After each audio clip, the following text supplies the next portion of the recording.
dopamine itself is not the reward. It's the buildup to the reward. And the reward has more of a kind of opioid bliss-like property, which itself is not bad if it's endogenous, released from within. But when we can just sit there like the rat with no dopamine, gorging ourselves with pleasures, so to speak, what you end up with is somebody that feels really unmotivated, and those pleasures no longer work to tickle those feel-good circuits. And so there's no reason for them to go out and pursue anything. How do we spike intentionally? Right. You've talked about we can spike testosterone, but I want to know, can we spike dopamine? Mm-hmm. Yeah, so, and you've done this. So your example of craving is actually what you crave. You crave the feeling of craving. Is beautiful because what it means is that you don't allow yourself to go so far down the arc of the dopamine trajectory to get to the other source of motivation. So there are two sources of motivation as it relates to dopamine, and then we can think about tools that we could export from these that are nested in neurobiology. The first is to do what you do, which is to be able to sense the craving as its own form of pleasure. This has kind of remnants of Carol Dweck's growth mindset that you eventually develop a pleasure in the seeking and the striving. Has has flavors of a David Goggins type approach where it seems like he gets pleasure from the friction itself. And so there are elements of that. You seem to have that as well. But if you can start to identify the craving as its own internally released drug, this thing dopamine, that is a source of motivation, then what you realize is that capturing the reward is wonderful, but attaching dopamine to the reward is actually a little bit dangerous. Attaching. Yeah, this is celebrating the win more than the pursuit, it actually sets you up for failure in the future. And so this gets us right into something called dopamine reward prediction error. And reward prediction error is basically if you expect something to be really great, and then it's not quite that great, your dopamine baseline lowers. And now understanding what we know about dopamine, that means that not only did you feel as if you lost because it wasn't as much a celebration as you thought it would be, but it also means that you're starting from a lower place, meaning you are less motivated. Now, the simpler way to conceptualize this is, I have a colleague at Stanford, she runs the addiction dual diagnosis clinic at, her name is Dr. Anna Lemke. She has a book called Dopamine Nation that's out right now. And she's really described this pleasure-pain balance, where anytime you have a bunch of dopamine and you're in pursuit, after you achieve a win, now this could be a business win, a relationship, a win of any kind, but inevitably there's going to be a tipping back of the scale on the pain side. And that pain side is always going to go a little bit higher than the dopamine side. So this is what you would feel if you pursued a goal like building a big company. Here it comes, the big sale. And then there's the, well, what now? The kind of letdown. Now, if you simply wait and stop pursuing dopamine for a short while, the scale starts to reset. The problem is a lot of people immediately roll right into the next pursuit. And then what happens is that scale starts to get stuck on the pain side. A little bit more, a little bit more, a little bit more. And pretty soon, no amount of seeking will allow you to experience that craving and motivation. So what does this mean in terms of an actual tool? Well, first of all, if people can do what you do, they're going to be in a much better position in life. Doesn't matter if it's school, sport, relationship, any domain of life. If you can start to register, that craving and that friction and that desire, that almost kind of low level of agitation, sometimes high level of agitation, that is that I'm trying to impose my will on the world in a benevolent way, we hope, that's dopamine. It's working with its close cousin, which is epinephrine, which is adrenaline. They are very close cousins. In fact, dopamine manufactures epinephrine. A lot of people don't know this, but adrenaline is actually made from the molecule dopamine. Okay, so those two are hanging out together. It's like crave work, crave work, crave and work, crave and work, crave and work. And then you get the win. And some people allow the big peak in dopamine to be associated with the win. And smart people learn to adjust their celebration internally, right? This is all internal. You could throw the biggest party in the world, but as long as you're kind of laid back and looking at this, not letting yourself get manic crazy, you won't necessarily crash as hard, and pretty soon your system will reset so that you take the day, you clean up the dishes, you relax, you go, what now? I'm feeling a little low. Well, rather than going out and spiking your dopamine again, just wait. Understand that the scale will reset again. Give yourself a few days where you're gonna feel a little kind of underwhelmed. Things aren't gonna be as interesting. it's going to be hard to trigger that big release because you just had the peak. Well, if you adjust that, you relax, you understand there's always a little bit of a postpartum depression. We sometimes hear about postpartum depression. That's a clinical thing, but there's always that kind of, today's not as exciting as the previous days. What am I going to do with my life? But then if you let it start ratcheting up again, then what you realize is your capacity to tap into dopamine as a motivator, not just seeking dopamine rewards, that is infinite. And I can say with great certainty that this is how you were able to build a big company and sell it, how you've been able to build a successful podcast and sell it, how you're constantly seeking, because seeking is the reward. And I think for most people, we think of the reward as the finish line. And so the key is to get to the finish line, step into the end zone, but no end zone dance. It's just like, yep, and now I'm gonna go do it again. That's really the key. That's the key to doing it over and over. And when I see big athletes or academics or anyone or musicians and they rise and crash, it's clear they've lost the touch with the motivation evoked dopamine. And they've lost touch probably because it hasn't really been described by the neuroscience community until Anna has started talking about this stuff publicly. And I'm just I'm echoing what she's beautifully said much better than I am, which is that you should always expect that after a bunch of pleasure, there's going to be that low and then that craving. How do I get back to there again? And the key is you have to walk the staircase again. You don't get to do this as a square wave pull. You don't get to just ascend. It's always up, down, up a little bit higher, down, up. That's the function. So I don't know if that resonates with your experience. I'm over here freaking out. So you've literally just explained what I will say is the single most important loop if you want to be successful. And you used words, attach, right? You had another one which was about I forget the exact word, but you're inserting yourself consciously into the process. Because what I learned very early on, and I'm so grateful, in the same way that you are grateful that your upbringing wasn't perfect, but it ended up giving you a frame of reference and insights that have propelled you forward, I'm very grateful that I spent a decade just trying to get rich. It was the stated mission. I would say it every day. Like, I'm here to get rich. I show up to work to get rich. It's about getting rich. And it didn't work. And my wife pulls me aside and she's like, you're now damaging the marriage. Like, you're just so fiendishly focused on the goal that there's nothing as integrated in your life. You're doing something you hate for an end state that may never come. And that was so profound, and it shook me so deeply, and it suddenly became clear that from a neurological perspective, what I wanted was to feel alive. And once I put everything in the pursuit, I'm just interested in, can I show up every day and sincerely pursue this thing, which I may never get, but I'm gonna honor myself, celebrate myself, big up myself, as the Brits would say, for just showing up today and actually trying to make it happen. And one, that's way more sustainable. And then two, you don't get tricked into thinking that, oh, when I get this thing that I'll feel good, because it's the craving that makes me feel alive. So it's the state of wanting that is in and of itself the pleasurable act. That's right. And so I began to use the metaphor of, I'm going to climb this mountain only to want the next mountain to climb. And once I knew that, well, then you have to be totally comfortable dropping back down and starting all over.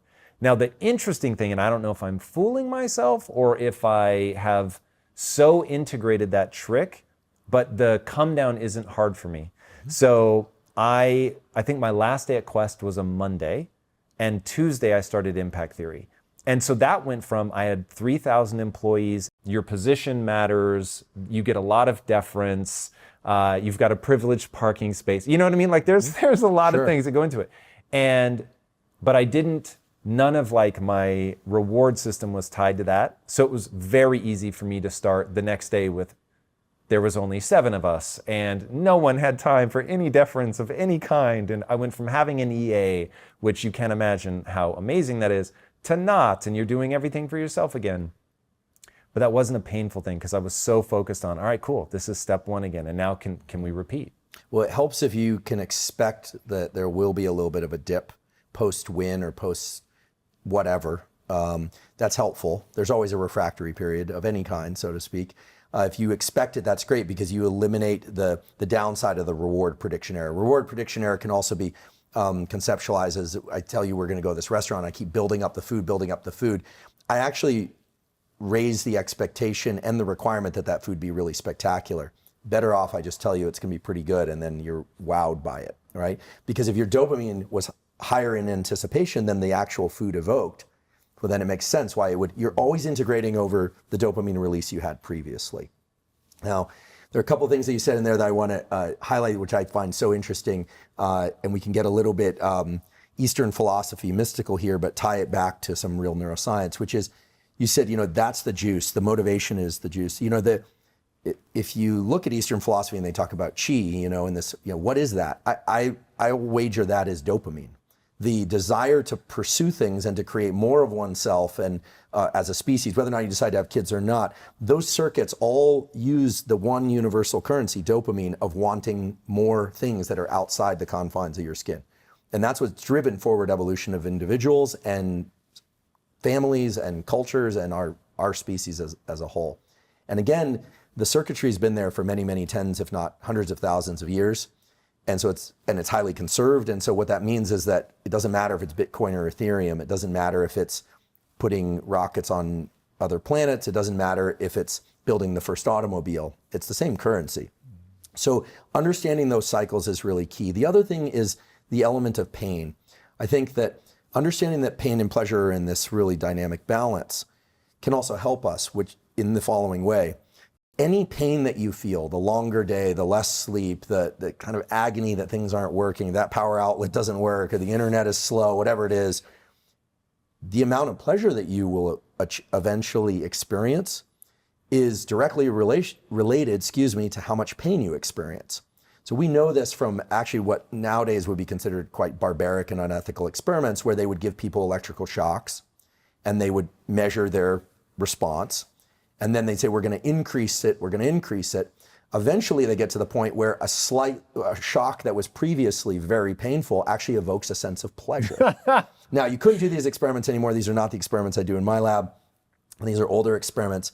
But for instance, and this has been discussed in scientific research papers, giving somebody like a 10-minute ice bath, for instance, or even a 3-minute ice bath, or a 1-minute ice bath is quite painful. But there was a study from the University of Prague, European Journal of Physiology, showed that after a painful ice bath stimulus, the amount of dopamine release goes up for 2.5 hours to 250% above baseline.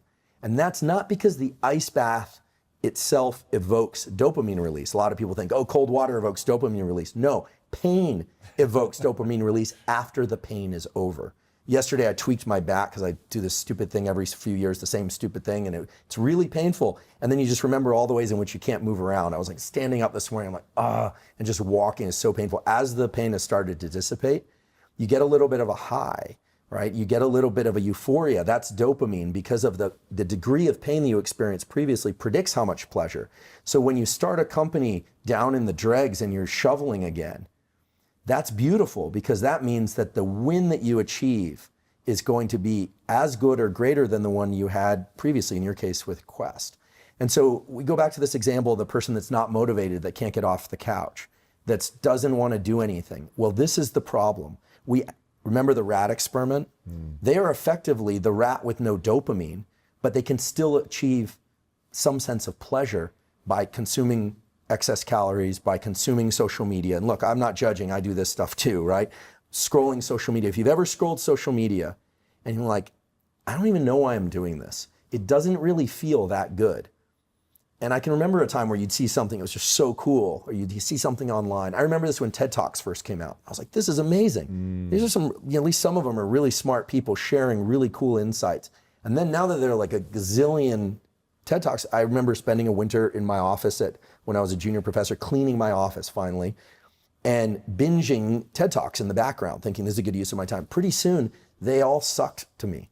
I was like, this isn't good. So what you need to do is stop watching TED Talks for a while, wait, and then they become interesting again. And that's this pain-pleasure balance. And so for people that aren't feeling motivated, the problem is they're not motivated, but they're getting just enough or excess sustenance. So they're getting the little mild hits of opioid, it becomes an opioid system. And if you think about the opioid drugs as opposed to dopaminergic drugs make people rabid for everything. You know, drugs of abuse like cocaine and amphetamine make people incredibly outward directed, right? They hardly notice anything except what they want more of, more. It's bad because those drugs trigger so much dopamine release that they become the reward. It's very circular. Only the drug can give that much dopamine. Nothing they could pursue would give them as much dopamine as the drug itself. So there's that. And then there's the kind of opioid-like effects of constantly indulging oneself with social media or with video games or with food or with anything to the point where it no longer evokes the motivation and craving. And this is really the new evolution of the understanding of dopamine in neuroscience, which is that dopamine itself is not the reward. It's the buildup to the reward. And the reward has more of a kind of opioid bliss-like property, which itself is not bad if it's endogenous, released from within. But when we can just sit there like the rat with no dopamine, gorging ourselves with pleasures, so to speak, what you end up with is somebody that feels really unmotivated, and those pleasures no longer work to tickle those feel-good circuits. And so there's no reason for them to go out and pursue anything. And that's a pretty dark picture. So the keys are to pursue rewards, but understand that the pursuit is actually the reward if you want to have repeated wins, okay? The celebration has to be less than the pursuit. And that's hard for some people to do. It's got to be that your celebration is slightly less dopaminergic. It can be very reflective. You can be in gratitude. Those are other neurotransmitter systems, but you don't want to be on that high as you celebrate the win. You want to be trickling out your dopamine regularly until you pursue things. And then just understand there will always be a crash of pain. And the more pain you experience, the more dopamine you can achieve if you get back on the avenue of pursuit. Yeah, this gets into unintended consequences of modernity. And so we're living through this time where we, going back to that flag that we planted of these unintended consequences of, oh, I can make myself smell good. Oh, I can, watch the coolest video. Oh, like TikTok. Dude, I don't have an addictive personality. That's the first thing where I'll lose an hour and be like, what the fuck did I just do? Well, that's the problem is not pleasures. The problem is that pleasure experienced without prior requirement for pursuit is terrible for us. It's terrible for us as individuals. It's terrible for us as groups. And I have great confidence in the human species to work this out. But we are finding now, and we are going to increasingly find, that those who will be successful, young or old, are going to be those people who can create their own internal buffers. They're going to be able to control their relationship to pleasures, because the proximity to pleasures and their availability is the problem. If you look at the increase in use of drugs of abuse or prescription medication, which at least at the first pass deliver pleasure, pain relief, the whole issue with the opioid crisis, and dopaminergic drugs like Ritalin, Adderall, there is sometimes is a clinical need, but tons of people are taking those recreationally now or to study. Huge dopamine increases are what those cause. That is a problem. That's a serious problem, because it creates a cycle where you need more of that specific thing. I always say addiction is a progressive narrowing of the things that bring you pleasure. God, that's such a good definition. And, and I don't like to comment too much on enlightenment because, I don't really know what that is as a neurobiologist, but a good life, we could say, is a progressive expansion of the things that bring you pleasure. And even better, is a good life is a progressive expansion of the things that bring you pleasure and includes pleasure through motivation and hard work. And understanding this pain-pleasure balance, whereby if you experience pain and you can continue to be in that friction and exert effort, the rewards are that much greater when they arrive. And so I think that if you look at any drug of abuse or any situation where somebody isn't motivated or thinks that, now they may have clinically diagnosed attention deficit hyperactivity disorder, but a lot of what people think is ADHD, it turns out, is people just over-consuming dopamine from various sources. And also the context within a TikTok feed is, the context switch is insane. The brain has never seen, first of all, this is the first time in human evolution that we wrote with our thumbs, but that's a pretty benign shift. And then the other shift is, normally you walk from one room to another, or from a field into the trees, or from a hut or a house, or whatever it is. But now you can get 10,000 context switches in that 30 minutes of scrolling on Instagram or TikTok. And so it's all about self-regulation. We are going to select for the people that can self-regulate. And so then people say, well, how do you self-regulate? How do kids self-regulate? Well, this is my hope, and one of the reasons I've gotten excited about public education and teaching neuroscience is that this is a place where knowledge of knowledge actually can allow oneself to intervene. When you think, I'm feeling low, I don't feel good, nothing really feels like good. Am I depressed? Maybe, but maybe you've saturated the dopamine circuits. You're now in the pain part of things. What do? Well, you have to stop. You need to replenish dopamine. You need to stop engaging with this behavior, and then your pleasure for it will come back. But you have to constantly control the hinge. It's not just about being back and forth on the seesaw. You have to make sure the hinge doesn't get stuck in pain or in pleasure. So it's a dynamic process being a human being. It's not easy. And remember, these circuits didn't evolve for this purpose. They evolved primarily for making more of ourselves. That's why they're so closely tied to the reproductive circuits. And that's why it was interesting and very relevant that you said that your desire to have sex with your wife is one of the most powerful feelings.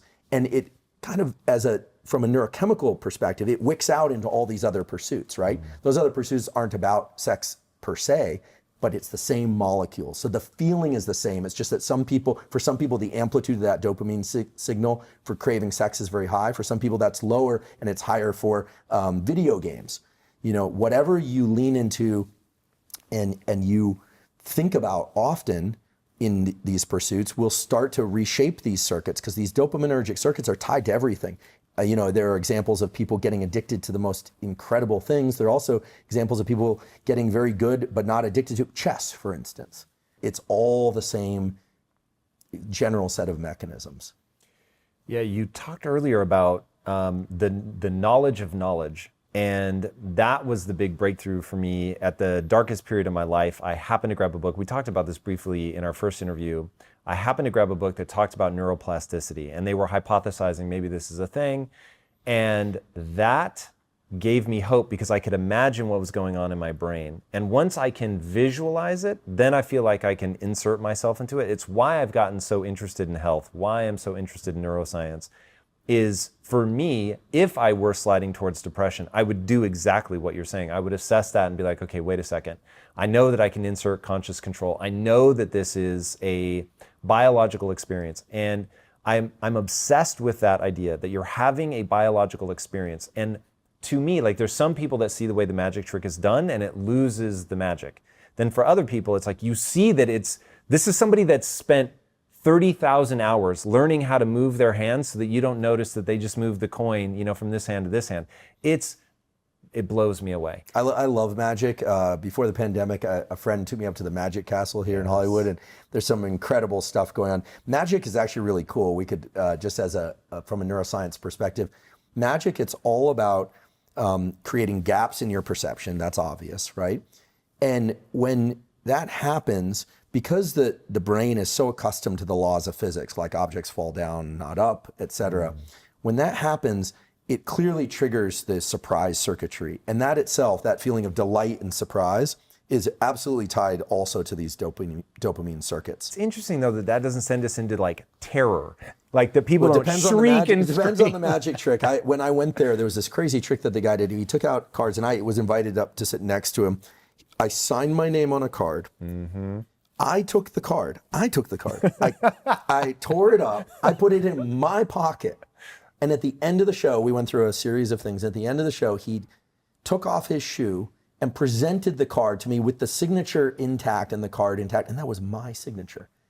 So he clearly created gaps of perception. But at some point as adults, I think as long as we know the context is right, then we can do this. All right, my friend, I have a big announcement. My incredible and talented wife, Lisa, is about to launch her new book, Radical Confidence. In it, she has managed to perfectly capture the process of how to go from feeling lost and insecure to taking control of your life and doing amazing things despite feeling fear, sometimes a lot of fear. Now, let me tell you, nobody knows Lisa better than me, but when I read Radical Confidence for the first time and heard her describe what it was like for her to go from having these big, exciting dreams as a kid to then as an adult scheduling her life around the TV shows that she wanted to watch, or how lonely and isolated she felt instead of pursuing her dreams, it was brutal for me. I would never say, though, that it was worth it for her to go through all of that just so that she could write something down that allows others to avoid it, but I will say that at least she was able to capture the strategies that she used to break out of that rut, find her voice, and begin doing incredible things despite her insecurities and fears that she wasn't going to be good enough to achieve great things. So while it hurts me to know the dark place that Lisa went through, I really am excited for people who are going through something similar right now to read this book. Radical Confidence is an instruction manual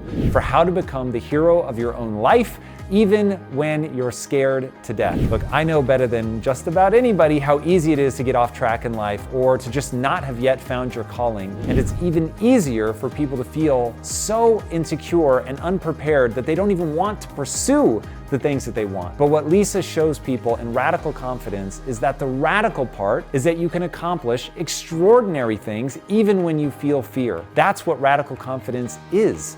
Being afraid and unsure and having a toolkit that allows you to still make massive progress. Pre-order your copy today, because if you act now, you can claim the bonuses that Lisa has created for you at radicalconfidence.com. They're only available if you pre-order, so act now. Then, once you've done that, we'll get back to today's episode. All right, guys, read the book and get ready to be the hero of your own life. Peace out.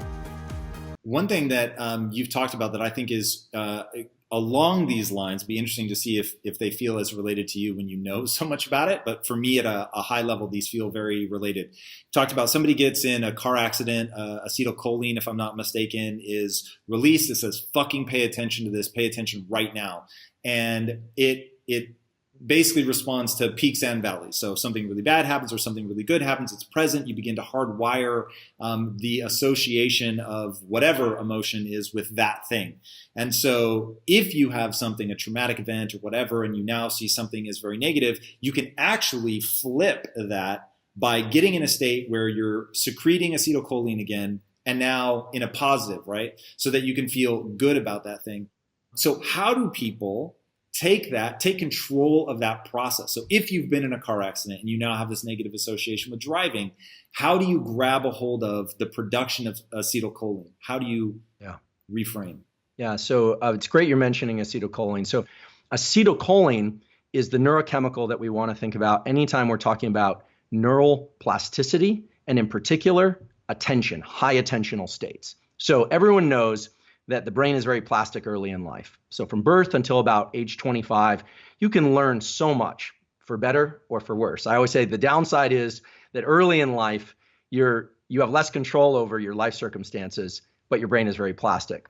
So there's a dark and light to that. Later in life, you have a lot more control generally over your life circumstances, but the brain becomes less plastic. However, we know, based on Nobel Prize winning work and recent work in addition to that, that the neuromodulator acetylcholine is secreted when we pay attention to something very specific. It acts as sort of a spotlight in the brain, making certain synapses, the connections between neurons, more active and more likely to be active again than others. So when you hear that song that you love so much and it moves you and you feel dopamine being pulsed into your body, that's a real thing. You're actually getting dopamine secretion. You've formed that deep association with that. And acetylcholine draws your attention to that.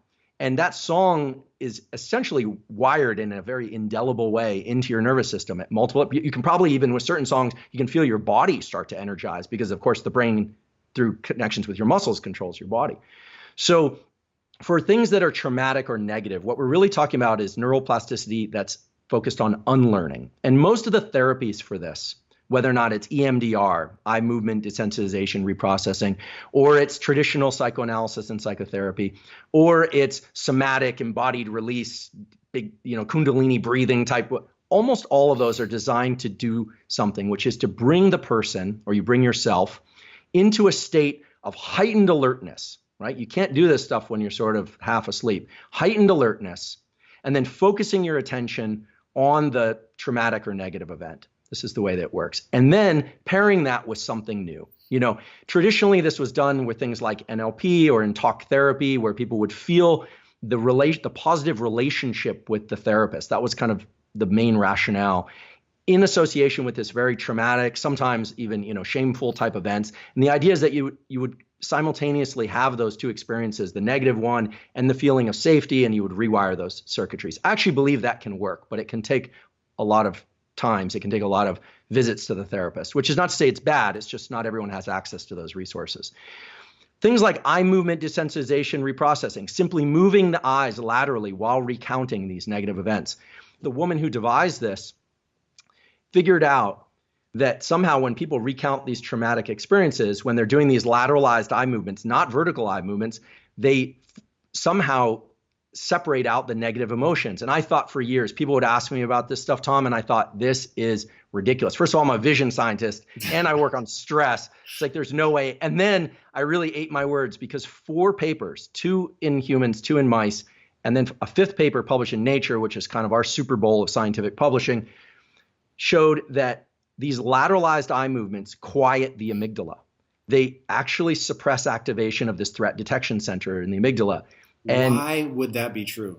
So this is really where it gets cool. Turns out, because of when the way that we view the visual world when we move through space, when our head moves or when we walk and things flow past us, that these lateralized eye movements are what happens when you move forward in space, when you're walking, when you're moving forward towards something. And that suppresses activation of the amygdala. Now you say, why? Well, okay, so then 2018, my laboratory did an experiment. There was actually a graduate student in my laboratory where we're looking at fear. In this case, we were looking at fear to big looming objects that either trigger freezing or running and hiding. There's a brain area that's in your brain and my brain that mice also have that triggers a third option, not run and hide, not freeze, but forward confrontation. This is the, no, I'm going to fight. I'm going to move forward in the face of adversity. This is the growth mindset. I'm going to lean into friction.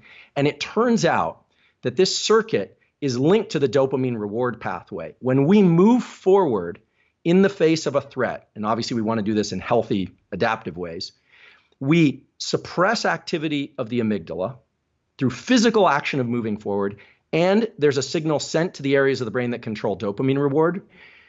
Those reward centers then trigger the release of dopamine to reward forward effort in the face of stress or threat. So when you hear about people saying, look, take some physical action when you're feeling exhausted, take some forward physical action when you're feeling overwhelmed by this traumatic experience. Now that could be in the form of a walk. Now this therapist, she figured out with EMDR, because you can't take people walking around for therapy sessions, she figured out that these lateralized eye movements are what triggers suppression of the amygdala. And it makes perfect sense, because the amygdala, this threat detection center in our brain, it doesn't connect to the limbs. So how does it know if you're moving forward? Well, because the eyes are moving. You have these reflexive eye movements that move anytime you're moving through space. So to make this a little more succinct, it's really forward movement, action, pushing yourself across that threshold, not only rewards you, but it suppresses activity of the fear centers in the brain. And these are ancient hardwired mechanisms. These aren't hacks. These are things that Mother Nature installed in us. So I love this more than you could possibly imagine. This is so interesting. One of the things that I've heard talked about, I think is really powerful, is that overcoming a fear isn't about diminishing the fear response. It's about making more robust a sense of being brave in the face of that fear. So moving forward to translate it to, like you say, if your brain is meant to interpret stimuli, what at a stimulus level, what is that thing that's going to trigger the response? Talk about the I don't know if it was mice or rats, I think it was rats, where you force them to fight and they're like in a tube, and you like that study to me, tied with what you just said, is insanely powerful, especially for people who've allowed themselves to become paralyzed by fear or whatever. Forward movement, provided it doesn't endanger you or kill you, is absolutely the remedy for fear, stress, and at least in the clinical literature, to these sort of trauma events, that people carry with them for many years. Of course, trauma needs to be dealt with, hopefully with a professional, but we can all apply these mechanisms and these neurochemical reward schedules. So the study that you're referring to is a beautiful one. There's a classic study where researchers, not my lab, put 2 rats, or you could do this with mice, into a tube. And the tendency is for them to try and push one or the other one out. One always wins and pushes the other one out. We call the one that got pushed out the loser, the one that pushed them out the winner. Here are the interesting things about this. First of all, the winner will tend to win in other battles, even though these are just pushing battles, more because it simply won the time before. The loser, by losing, will tend to lose. And so people say, oh, well, that explains a lot about society, etc. Well, here's where it gets really interesting. You can even take a mouse or a rat and push it from behind and make it the winner. And then on subsequent trials where you're not pushing it, it will tend to win more often. So the win doesn't even have to come from itself. So last year, there was a very important paper published about this where a set of researchers just said, well, what is it? Like, what is this winning circuit and this losing circuit? Enough with the demonstration that this happens. Like, what's happening what's under the hood? And so they went into the brain and they identified a brain area, which is part of the frontal cortex, the area that we typically think about planning, action, executive function, all the kind of high level stuff. And what they discovered was this brain area is more active in the winner than in the loser. In fact, they could take the loser and overstimulate this area and turn the losers into winners. Now, it gets even more ridiculous than that. If you quiet this brain area, winners become losers, okay? And if you take a winner and let's say at this tube battle and you put them into, let's say, a cold environment with a bunch of other mice and you have just a warm corner, mice don't like to be cold, and you say, who gets the warm corner, right? Who gets the luxury spot? It's always the winner. So it even breaks down at the level of social interactions. And so you say, okay, all right, now we know that it's this brain area, it's this one area of the frontal cortex, but what's it actually doing, right? Okay, what's it actually, how can we translate this? Turns out this brain area that's responsible and required for winning in this series of experiments is actually driving up the level of activation, what you and I would call agitation or stress, to the point where that animal is more likely to move forward. It's simply taking stress, which is wired into us in order to make us feel agitated, instead of suppressing us, instead of saying, I'm just going to sit here, I'm overwhelmed, I'm just going to move into action. So there's a circuit for winning. There's the same circuit when it's hypoactive, not active enough, is what causes losing in these competitive scenarios. And similarly, there's a circuit for quitting. There's a norepinephrine circuit in the brainstem. This was published in the last couple of years, showing that when animals or people are in constant effort, eventually that level of norepinephrine gets so high that it triggers a circuit that shuts down the motor control over the limbs, and you just say, that's it, I give up, I'm done. So these mechanisms were hardwired into us. We all have them. Whether or not it's from evolution, Mother Nature, God, the universe, it's irrelevant to the discussion that these circuits exist in everybody. And I think it's a select few people who really understand that forward action is what drives these circuits. It's the ability to take that agitation, stress, agitation, increase our focus, and they bias us for movement. And nature wanted that. They want us to move forward in the face of challenge, not to be quiescent. We weren't sitting around battling tigers and saber-toothed tigers all the time. More likely, we were in caves and we were getting hungry and we had to go out and search for things. Agitation and stress were designed to get us up and move us. And when we try and fight that too much and we try and quiet that stress, that actually can be problematic. You have to decide, are you going to try and quiet stress, or are you going to actually lean into action? That's a critical choice point for everybody who's experienced anything negative or positive for that matter.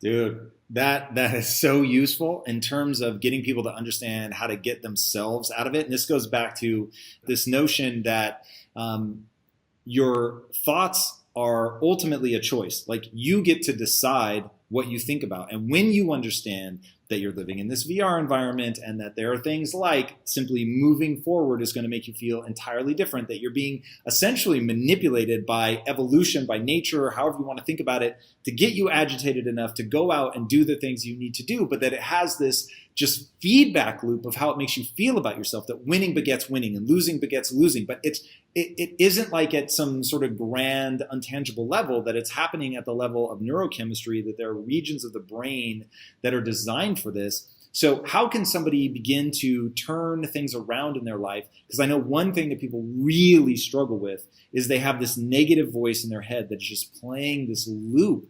And so even if they understand the mechanisms, some part of them is going to discount it, right? Because it's like, well, you're just trying to say that because you think you can manipulate neurochemistry, but you're a loser. Like you just fall in that. And that's what's playing in their head. How do people go in and really take the reins of that process so that they can start winning?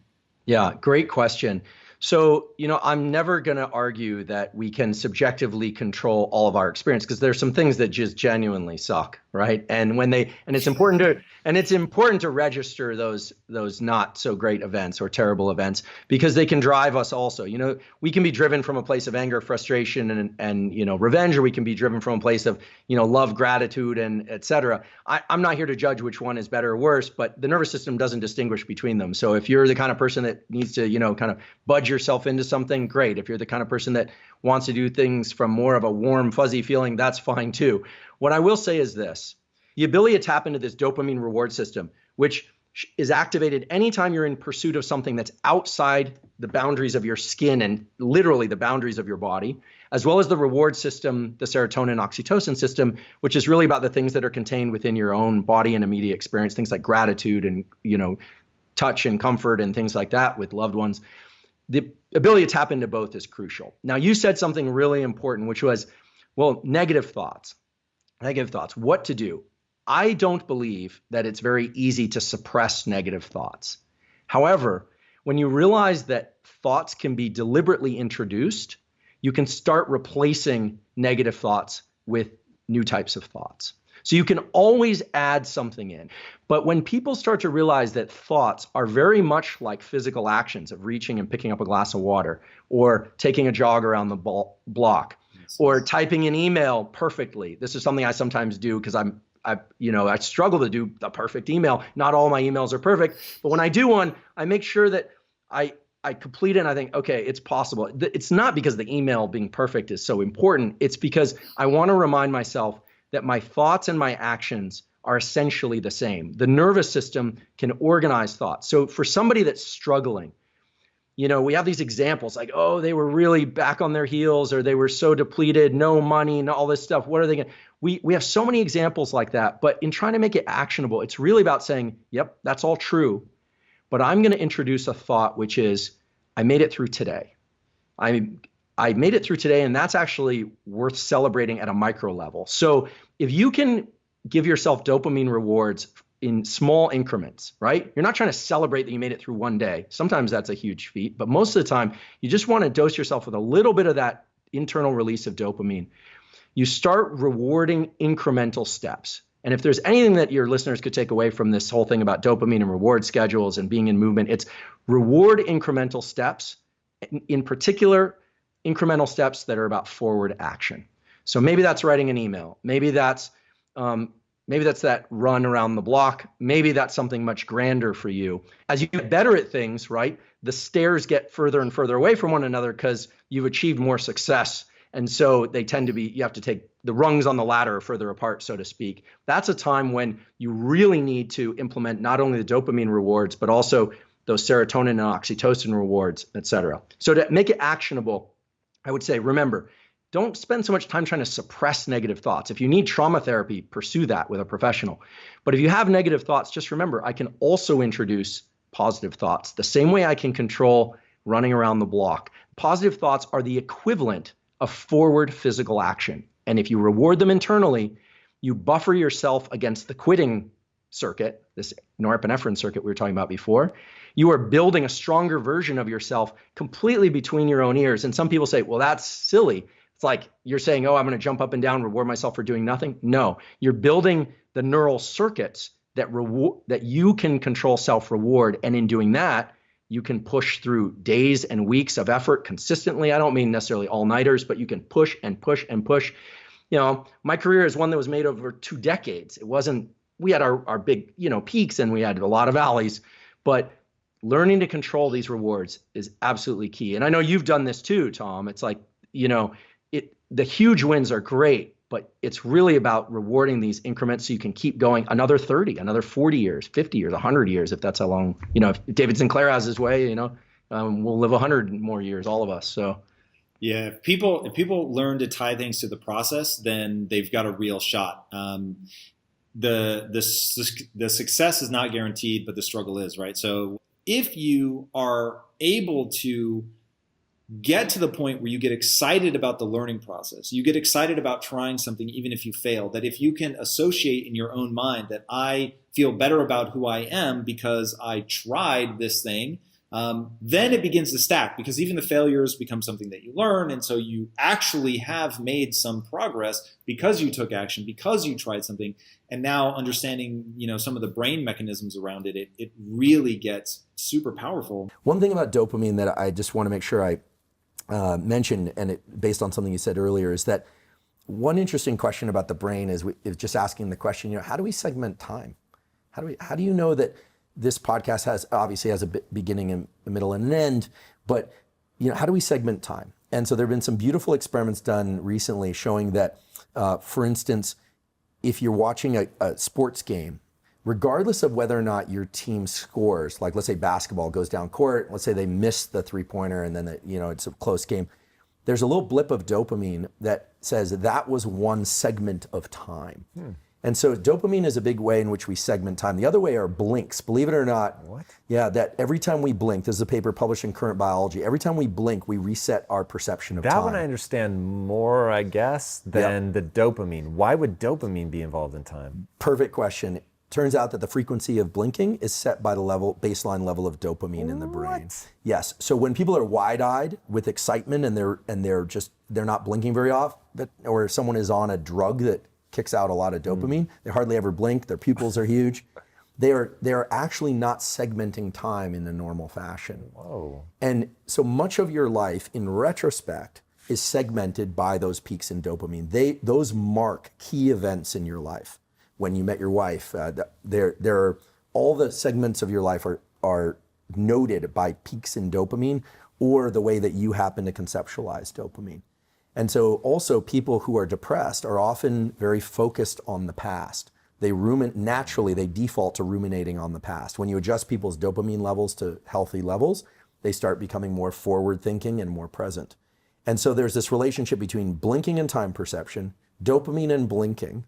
How you conceptualize time has a lot to do with these peaks in dopamine and when they occur. And this is a big deal because 2020 was a rough year for most people. 2021's feeling a little better, but we don't really know where we are in this whole arc of everything that's happening. There's a lot of uncertainty. Yeah. The dopamine peaks and the frequency of those dopamine peaks have everything to do with how we carve up our experience of time. And anyone who spent a lot of time in deep meditation starts to develop a kind of intuitive internal representation of the fact that time is very fluid in this way. And when we say time is fluid, what we mean is the secretion of dopamine in these pulses is very fluid. They are under control of what's happening externally, but also how you conceptualize your life. Like, where are you in your life? Hopefully if David Sinclair has his way, and hopefully he will, we will all live to be more than 100 years old, hopefully in good vitality. So this is the more esoteric aspect of dopamine. Real fast, before we move off the time thing, let me ask you. So there was a period in my life, I'll peg it at about 2 years, where for whatever reason, it could have been 6 hours since I last looked at a clock. I would be within 3 minutes of what time it was. And my wife found it hilarious, and so she'd be like, "What time is it?" And I'm like, "Oh, it's 4:58." She'd look at it. Dundee, it was so weird that it made my radar as "Oh my God, I have this special power." And then it went away. And now I can probably get you within 15 minutes, but it was really eerie. Does that make a prediction or around a consistency of dopamine release or something? Yeah, you nailed it. It's the consistency. It's an interval timer, as we say. So when people's dopamine is low, they tend to overestimate. Okay. And when people's dopamine is high, they tend to underestimate time. Now, it is true that dopamine, when it's released, is a little bit of a stimulant in the system because of the way it works with epinephrine. How finely you slice time is very dependent on dopamine and your internal level of autonomic arousal. A really good example would be you're really excited about something or you're really stressed about something, doesn't matter. dopamine is elevated in excitement, but norepinephrine, epinephrine tend to be elevated anytime we're agitated or excited. Just imagine you need to catch a flight, you're in line at the security, and the person in front of you seems like they're going really, really slowly. Well, yeah. Your frame rate is faster. You're just carving up time more finely. People who are in car accidents and then they report everything being in slow motion, your frame rate is smaller. You're essentially you're taking larger time bins. And this is why, let's say you wake up and you're really tired, or you're kind of out of it, and you look and it's like text messages and emails and all this stuff. The world seems like it's going by really, really fast. Dopamine is the dynamic process dopamine release, I should say, is the dynamic process by which you adjust time perception. So if you had a very keen perception of the passage of time, right down to the minute or so, that suggests very regular intervals of dopamine release. And that's probably tied to outside events that are below your conscious awareness. But dopamine releases, I sort of, not to make this PG-13 or R-rated, but if we go back to the example of sex and sleep are the two times when space and time have a very fluid type relationship. It's very hard to conceive space and time in sleep. That's actually the nature of sleep, is we do the long blink, no joke. We close the shutters, stop bringing in external information. And in sleep, space and time are very fluid, right? Things can happen very fast or very slow motion. You can be flying. There's a lot of, some of it is dreaming, but space and time are very fluid. In wakefulness, space and time are very anchored by physical events in the world, but our perception of those is dynamically regulated by how much dopamine is in our system. So it's beginning to sound like dopamine does everything, but it's really associated with motivation, craving, and time interval keeping. And so I would be willing to bet that your pulses of dopamine were very regular, just like drops. Plop, plop, plop. So interesting. So we do a lot of things. Who knows what I was doing at that period, if it had to do anything, just that I'm getting older and so it starts to disrupt itself, who knows? But what are some things, so one thing I've heard you talk about, which I find really interesting, when I think about all the things that we're doing that are disrupting things, all these unintended consequences of modern behavior, I am truly glad that cell phones, the internet, and pornography did not exist when I was younger, because I don't know if at 14 I could have been disciplined enough if I had access to that. And when you think about the things that we're doing right now that are sort of that have maybe the most grand unintended consequences, where do you land? Yeah, on the time scale of 24 hours, one of the huge mistakes that we all make, and I've said this many times, so if people have heard me say this before, forgive me, but it turns out it's still true. Getting too much bright light exposure from the hours of 10 p.m. until 4 a.m., unless you have to work shift work, which is a unique case. That bright light exposure between 10 p.m. and 4 a.m., even if you adjust the colors of the lights, you still need to get everything really, really dim, because it actually blocks the release of dopamine through a pathway that involves a structure called the habenula. The habenula was a kind of cryptic structure in the brain for a long time, but now we know there's a punishment signal in the brain. You get neurochemically punished for viewing bright light at those hours. Why? How would that be wired in? We'd never be able to expose ourselves to bright light. So that's a great question. So firelight won't do that. Moonlight's fine. Candles, lights that are dim or low in your environment. How would we develop that? So the pathway to the habenula and then to these dopamine reducing circuits are the pain pathway that we were referring to earlier. It's a generic pathway through which lots of different types of signals and stimuli and events can punish us internally. Fuck, this is so good, dude. And so I'm going to call this the rich kid effect. And you mentioned hard work earlier. There is a reason I think that children of wealthy parents end up imploding, because there is an evolutionary, the punishment pathway, evolutionary thing that's going on that says you didn't have to work hard for the things that you own. And because from I need you to go hunt and gather and face a saber-toothed tiger, I have to reward you for doing hard things and punish you for not doing hard things. Well, and in the case of the generic model of the spoiled rich kid, they actually can't access dopamine. Remember that movie from the 80s? It was called like The Toy or something with Richard Pryor. I was like, if this motherfucker says toy, I'm gonna have a seizure. Yes, I remember it. God. Richard Pryor in that movie, and the kid has everything, and he's the epitome of the spoiled brat. All the toys, all the cars, all the things. Now we see this with people who actually go from rags to riches, and then bathe in all the luxuries they didn't have as a child.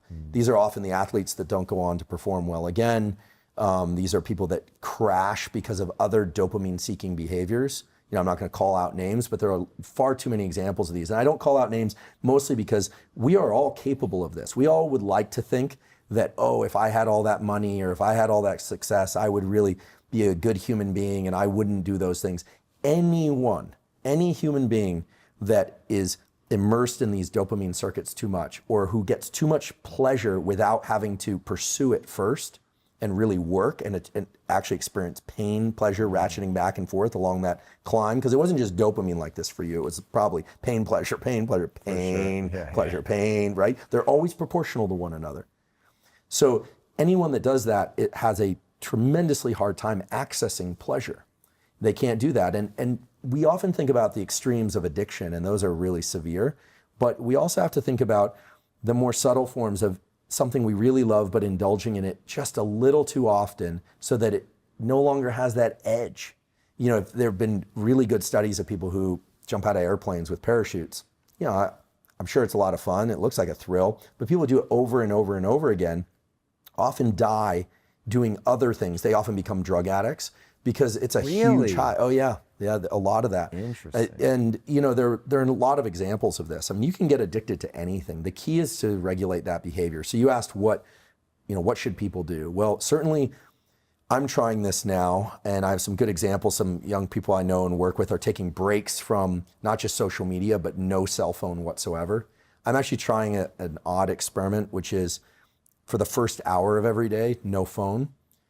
Mostly because I think part of your 25 no-goes. Yes, I have a bunch of no-goes. Really interesting. Right, so we have circuitry in the brain related to the so-called basal ganglia, and we have goes, sort of activating, think gas pedal, and then there's a lot of no-go circuitry. And learning how to keep that no-go, don't circuitry, as we could call it, tuned up is very important. And so many times throughout the day, but I try and get 25 a day, where I actively refrain from doing something that I impulsively want to do. Could be looking at my phone, but it could even be something trivial. Like I want to walk to the kitchen and get a glass of water. So I'm actively engaging in in denial, not cognitive denial, probably that too, but how would I know? But in action-based denial. So restricting my behavior in some way as a way of keeping these dopamine circuits tuned up. Also not looking at my phone first thing in the morning for an hour, because knowing what we now know about the second phase of sleep and REM sleep being more predominant, the second wave of sleep, and the fact that you're working through a lot of emotional and logistical contingencies, you're reshaping your brain in sleep. That's when neuroplasticity occurs, during sleep. It's triggered in wakefulness, but it actually takes place in sleep, especially that second half of sleep. When you wake up in the morning, you are in a perfect position to what I call receive the download of all the work that your neural circuitry has been doing the night before. But if you immediately go to a sensory experience, especially a rich sensory experience of stuff scrolling by, you're actually missing the information that you processed at night. And even more importantly, that second half of the night during REM sleep is when the emotional weight of things becomes, let's say, you put it on the shelf properly. Things that are important to emotionally register get put in one shelf. Things that were like the comment you got on Twitter that was triggering doesn't seem like such a big deal after a good night's sleep. And that's because that second half of sleep is actually when you re-experience these things, but your body can't secrete adrenaline. It's kind of an internal form of therapy or even trauma therapy. And that's why people who don't get that sleep are very, they're easily agitated. They feel like the world is crushing down on them. So when I wake up in the morning, I want to receive ideas that I want to learn from my learning. And if you take in new information, you are not in a position to do that. And 60 minutes is a tough one. So I give myself 2 no-goes for the 60-minute block if I can do it. And I'll tell you, a lot of mornings I fail, Tom. I don't do it. Interesting. I make it I found that shocking, but I heard you say that in another interview, and I was like, well, I mean, I'm human. There are mornings where I get enticed, or worse, I find myself reflexively picking up the phone without having made the conscious decision. And that's when I realize that we are all deep in this process, and I think we have to regulate it. The experiment I'd like to do, maybe you'll do this with me as a challenge, because a challenge is always good, is in the new year, I actually want to take every odd waking hour of the day off the phone. So even hours of the day, As long as it's waking, I'm willing to have it on and work with it. But odd hours, just turn it off no matter what. I don't know if this will destroy most of the relationships in my life, but just to see, can I do it on a rigidly externally imposed schedule? Because if you think about, most of the growth in life comes from these rigidly externally imposed schedules, and we hate them.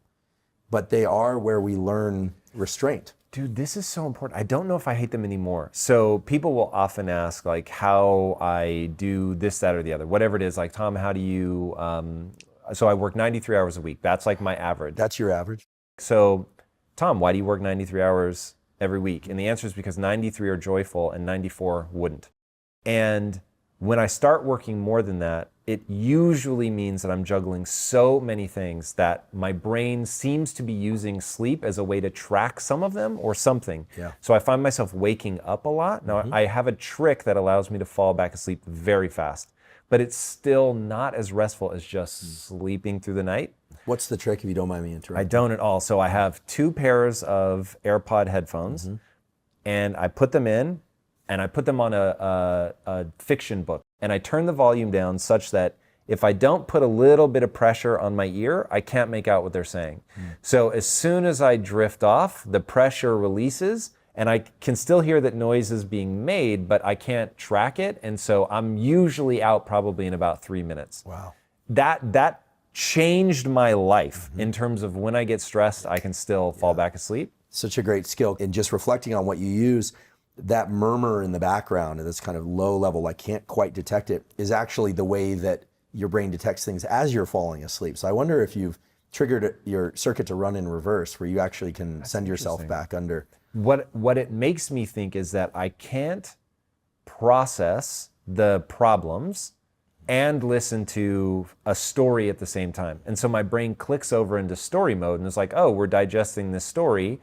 I'm getting input, so because I'm getting input, because it's story, my brain lets go of I have to solve problems, and then that allows me to fall right back asleep. That's great. Such a great skill. And waking up in the middle of the night from time to time to use the bathroom is actually quite normal.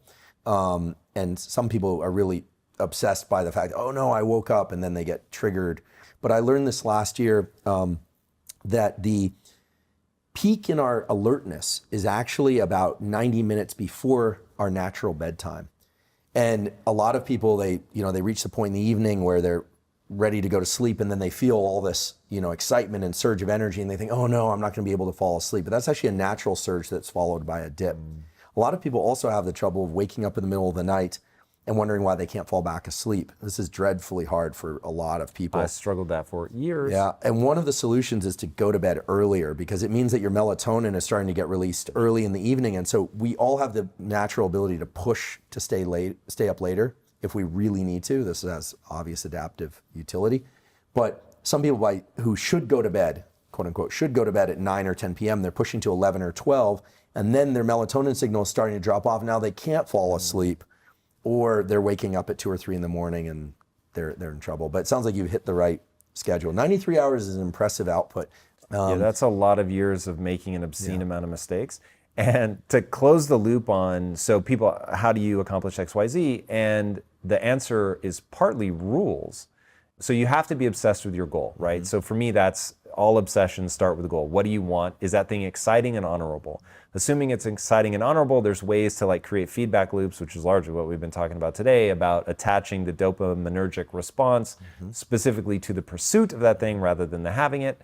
And because I'm so excited and because I so believe in the reality of my goals that I actually could have them and that having them would be awesome, I can create rules in my life, and then I really stick to those rules. So once I'm very careful about what rules I put in place, because I have to believe that they will actually lead me to this goal that's really exciting for me. But if I believe it, then I can put them in. And then also part of my identity is that I'm the type of person that when I set a rule, I follow it. So I can create this loop of feeling good about myself and the thing that I'm pursuing, but it really works. And I'm shocked how few people have the kind of rule that you're talking about in the new year to say, hey, I'm only going to do odd hours, there's no phone. Yeah, well, and like I said, I'm not perfect. I'm not as disciplined as you are about my no-goes. I try. I actually find that tabulating is kind of fun. It's also fun to get really triggering comments and to not close the dopamine loop for them. I think if people understood the dopamine reward prediction error, that we could end all the amplifying comment battles online. Because what happens is if someone takes a jab at you of any kind, there's actually an open dopamine loop waiting for you to respond. And any response actually gives them that dopamine response of success. It's a little bit of it's like scoring a 3-pointer. And the no response actually drops their dopamine below baseline. And that's its own form of retaliation. And I have to be careful because I don't want to encourage people to retaliate. But anything that short circuits the kind of madness of getting pulled into some online battle that's totally meaningless, it's taking people away from other powerful, good things that they could do in the world. We've been talking mainly about dopamine and its scheduling and about the fact that it can be attached to anything. I think many people find it hard to subjectively attach dopamine to something they don't want to do. This is something that if we'd spoken a year ago, my answer would have been a little bit different to the question of how do you get motivated? Well, one way to do that is if you are good at subjectively attaching dopamine to the pursuit, just knowing, okay, I really am hungry for this. I'm going to tell myself that, making it 1% of the way is a success, and I'm going to keep going, and I'm going to keep ratcheting on. And that's great if you can do that. But for people that can't do that, understanding this relationship with the pleasure-pain balance can be more powerful. Just understanding the more friction and pain that you experience, the greater the dopamine reward you will get later. And that serves as its own amplifier of the whole process of pursuing more dopamine. And then the other aspect of it is that anytime that we're leaning into action, it has the possibility of being an amplifying process or a depleting process. And the key to that is making sure that you're balancing the dopamine and epinephrine systems. Epinephrine being this molecule of universal currency of energy output. It could be out of hate or it could be out of love. Epinephrine doesn't care. And actually dopamine doesn't care. None of these systems care about us. They just work underneath our conscious control. But when you start to understand that hitting the gas pedal is great, but hitting the gas pedal and then coming off the gas pedal a little bit, you can kind of sit in a more relaxed RPM, actually allows you to go much further. I think that people leaning into action is terrific. I always say you can either be back on your heels, flat-footed, or forward center of mass. The best situation is actually to be right upright, but just know that you can be forward center of mass at any point. And to take it back to sex and reproduction, because it's a salient example, the arc of sex is very interesting because when you think about autonomic arousal, it turns out that the arousal stage of sex actually involves release of dopamine, but is what we call parasympathetic dominant. It actually has to be relaxed enough in order to occur. Okay, everyone can read between the lines on this.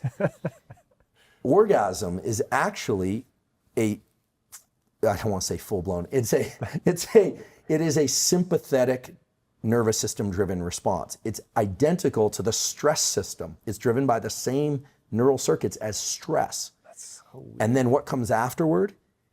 The parasympathetic system goes back up again. It's that deep relaxation. So why do I say this? Not to talk about sex to be, to serve as a highlighter, but rather our species arrived here because of this dance between arousal and relaxation, And one thing we can say for sure about every human being that's alive now is that their parents, at least once, mastered this dance of relaxed and excited, but not too excited, then really excited, and then relaxed. That dance was mastered by all of our parents, and that's what delivered us here to some extent.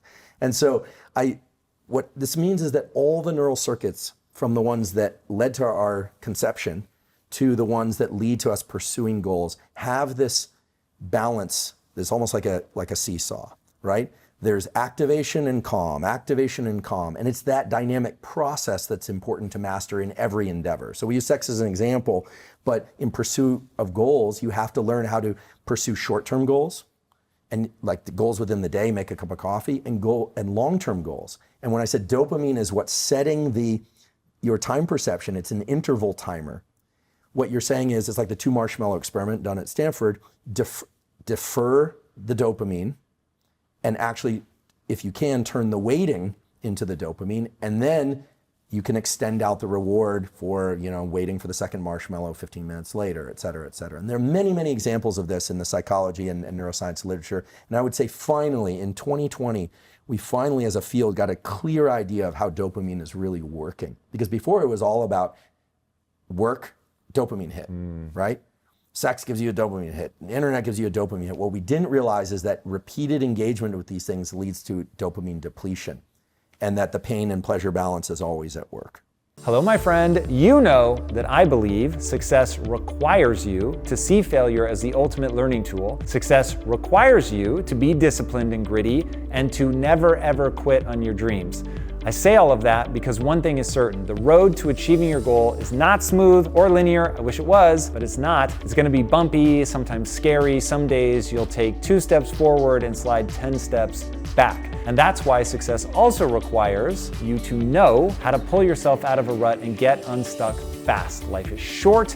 You can't be messing around with your goals. You've got to make progress every single day. So I've pulled a class from Impact Theory University called How to Get Unstuck, which you can watch for free with the link on your screen or by clicking below. When you join me for that free preview of that workshop from Impact Theory University, I'm going to teach you my strategy for how to understand exactly where you need to be going, how to identify the obstacle that's blocking you, and the best way to make the most progress towards that goal and keep your momentum.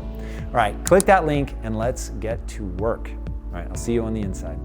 I'm super interested in something you said, which is ultimately our thoughts are a choice. I'd love to start with that. I'd love to start with your sort of, I think, really insightful definition about what a growth mindset really is. Yeah, well, first of all, Carol's a wonderful colleague and friend. And so we've been doing a bit of work on the neuroscience of growth mindset, among other states of mind. So, the study of neuroscience is really about what the nervous system does. And amazingly enough, the nervous system is responsible for everything that happens to us from the time that we're born until the time we die. But that really boils down to only 5 things. The nervous system has the responsibility of sensation, so sensing the physical events in the environment. We have these so-called receptors in the eyes and the ears and the nose and the mouth, on the skin, that take physical entities in the universe that are real fixed, non-negotiable things like sound waves and photons of light and chemicals in the environment traveling that make it into our nose and things like that, and convert those into the second thing, which is perceptions. So the nervous system's responsibility is to take those sensations, which are non-negotiable, and perceive certain ones and not others. So for instance, right now, until I say, what's the sensation of your feet contacting the floor or the bottoms of your shoes, you weren't thinking about it, but those pressure receptors were being engaged the entire time. So your perception is like a window or a spotlight that's very much linked to attention. Then there are emotions, often called feelings. And those are really designed to push us down particular avenues of perception. And the next thing, which are thoughts. Okay, so we've got sensation, perception, feelings, and then there are thoughts, which really have a lot to do with what we're perceiving and the way we're organizing those perceptions, what they mean. And generally that's put into the context of what we already know, or memories. And then the 5th thing is behaviors or actions. And of course, neurons are responsible for generating actions, and there are really 2 kinds of actions. There are the actions that you generate reflexively, like your breathing and your heart rate right now are largely reflexive, or you could decide control of your respiration and make it voluntary, right? And not just reflexive. So those 5 things, sensations, perceptions, feelings, thoughts, and actions, really encompass all of our life experience. And that's from the very mundane of getting up in the morning and brushing your teeth to the most awe-inspiring, goal-motivated, pinnacle moments of your life. The nervous system, not the immune system, not the digestive system, all of which are important, but the nervous system, meaning the brain, spinal cord, and the connections with the body and the connections from the body back to the brain and spinal cord are responsible for all of that. And as just a final point, the nervous system is also responsible for telling the immune system, something that's very relevant right now in this COVID pandemic, when to be active. We don't often think about the immune system as governed by anything, but it's actually governed by the nervous system. Yeah, one thing that I find really interesting is the way that and in fact, it'll be interesting to hear your take on this. So I think of the brain as basically creating a virtual reality environment that we're engaging in. Now, it's a very usable virtual environment that I can walk around without bumping into too much shit. Like you said, I can translate the things that are floating around in the air into a sense of smell, and I can navigate the world based on what I see and hear and smell and taste and all of that stuff. But at the end of the day, it really is all happening in this enclosed, dark skull, and the brain itself doesn't ever actually interact with light. It doesn't interact with sound waves. It's all an interpretation of that, which I find really interesting, and I find it really interesting the way that plays out into our lives. How do you think about that as somebody who is literally lifting a brain out of somebody's, I would assume, deceased head? You have such a tactile relationship with the brain.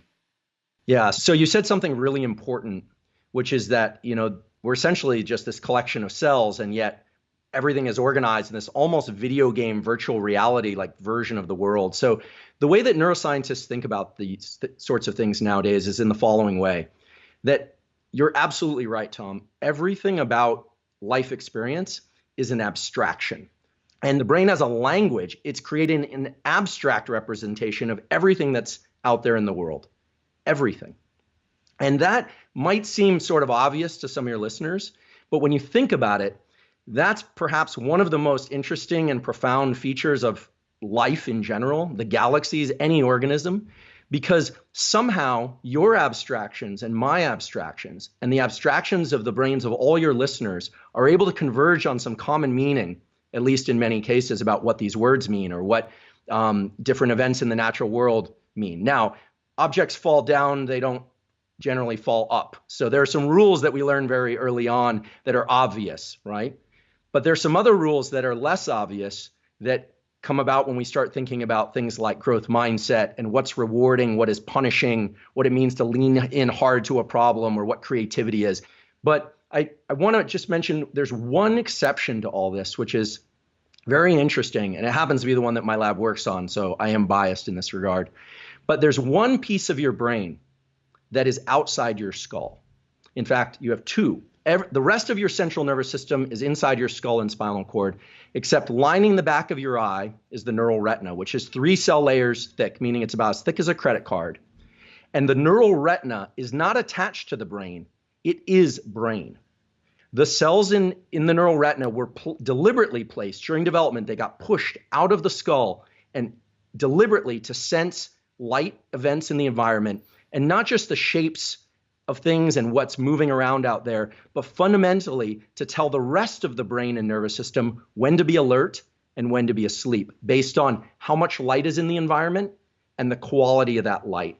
So viewing morning sunlight around the time of sunrise, as well as evening sunlight around the time of sunset, not just at sunrise and sunset, but near those times, a couple hours on either side, is fundamental for instructing the brain, a special collection of neurons right above the roof of the mouth, which then instructs all the cells of the body when to be active. It's sort of like you're a factory and you need your digestion to work on a particular schedule and you need your spleen to work on another schedule. And it's morning light and evening light in particular. And the cells that do this, they pay attention not to blue light. Everyone's kind of obsessed with blue light as it relates to this stuff. Wrong. That's only half the equation. It's the contrast between yellow light and blue light. So in the morning and at sunset, yellows are getting brighter. Watch a sunrise or sometime or a sunset. And blues are getting darker. And that contrast is relayed to the brain. You don't perceive it. Even blind people can transmit this information into the brain. And it says, make a cortisol pulse early in the day to give you energy and agitate your body to go be active. And then it times the onset of the melatonin pulse in the evening, which is going to put you to sleep. And so when we think about the brain and the nervous system being isolated, it is isolated. But it's as much as it's a machine and a collection of cells, they need to work together and they need to know when to be active. And so it's viewing of morning sunlight in particular and evening sunlight in particular that anchors everything that goes on from the top of your skull to the bottom of your feet in terms of this basic thing of when to be alert and when to be asleep. And screens, but not just screens and not just blue light, making their way into the hours of, say, 11 p.m. to 4 a.m., do just the opposite. There was a paper published in Cell, an excellent journal, showing that bright light activation between 11 p.m. and 4 a.m. sends a signal from the eye to a brain structure called the habenula. The name doesn't matter, but it kicks off a disappointment circuit. It starts suppressing dopamine, and the habenula is linked to the pancreas, right? The brain-body connection, and starts dysregulating blood sugar. So the key point. Why does it trigger disappointment? Yeah, so this is very interesting. So every circuit in the brain has a push and a pull. So we have a reward system for viewing light at the particular times of day, which are morning and evening and during the day, and avoiding bright lights in the middle of the night. But there's a punishment signal, literally, a chemical punishment signal, whereby dopamine, which is this feel-good molecule that's essential for things like growth mindset and pursuit of goals and well-being of all sorts, is suppressed when human beings or animals view bright light in the middle of this dark phase of their circadian cycle, which is between 11 p.m. and 4 a.m. approximately. And so nature does this. It creates rewards for doing the right things that move you in the direction of general adaptation and wellness, and it punishes you. Mother Nature is kind of a double-edged sword. She's very benevolent when she wants to be, but if you don't obey her rules, she punishes you too. And so you have circuits in the brain that are pro-depressive. And this light viewing from 10 p.m. to 4 a.m. kicks off a pro-depressive circuit.